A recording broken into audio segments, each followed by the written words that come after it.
they are not the average تو وہ ان کے پیچھے پڑنا، یوں تو وہ بہت سمجھدار تھے مگر ان کے دماغ میں ضد آ جاتی تھی تو وہ ماننے کو تیار نہیں۔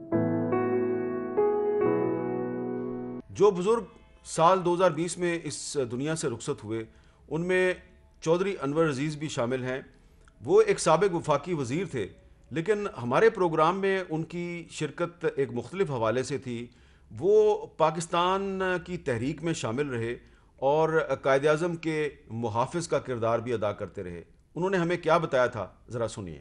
میری خوش بختی تھی کہ میں قائد اعظم جب جہاں لاہور تشریف لائے تو رات کو میں پہرے پہ بھی جو لوگ مقرر تھے ان میں سے ایک تھا، اور پھر اسلامیہ کالج میں جب وہ تشریف لائے تو ان کی حفاظت کے لیے بھی جو جتھا تھا اس میں بھی پاکستان کو بنانے والے جو لوگ ہیں وہ ہیں ایک گاندھی، ایک ولبھ بھائی پٹیل اور ایک نہرو۔ شملہ میں یہ طے پا چکا تھا گورنر جنرل کے ساتھ کہ ہندوستان ایک ہی رہے گا اور ایک کانفیڈریشن قسم کی چیز بن جائے گی۔ تو اس کے بعد یہ جب نہرو صاحب وہاں سے دلی گئے تو جاتے ہی ان کے پیچھے وہ پڑ گئے، تو یہ اپنے الفاظ سے مکر گئے اور انہوں نے ایک تقریر کر ڈالی اس کے خلاف۔ تو اس کے اوپر قائد اعظم نے پھر ڈائریکٹ ایکشن کا حکم دیا اور اس میں پھر ہم سارے لوگ باہر نکلے اور گرفتاریاں وغیرہ ہوئیں۔ مجھے بھی اس قسم کا کوئی وہم نہیں ہے کہ یہ قائد اعظم کا پاکستان ہے۔ قائد اعظم نے اپنے کچھ الفاظ چھوڑے ہیں جو بتاتے ہیں کہ وہ کس قسم کا پاکستان چاہتے تھے۔ پاکستان چلانے والے کوئی ابھی تک صحیح طرح کے آئے نہیں قائد اعظم کے خیالات کے مطابق۔ سال 2020 میں جو لوگ ہم سے بچھڑ گئے، اللہ تعالیٰ ان سب کی مغفرت فرمائے اور آپ سب کو آفتوں اور بیماریوں سے محفوظ رکھے۔ اور اب جب کہ یہ سال ختم ہو گیا اور آپ نئے سال کی خوشیاں منانے کی تیاریاں کر رہے ہیں، مت بھولیے کہ ہم سب کو ایک دن موت آنی ہے۔ تو ایک سال گزر گیا اور ایک نیا سال جو ہے وہ شروع ہونے والا ہے۔ تو یہ جو نئے سال اور پرانے سال کے درمیان کے لمحات ہیں، اس میں یاد رکھیے کہ ایک دن ہم سب کو اس دنیا سے چلے جانا ہے۔ اجازت دیجیے، اللہ حافظ۔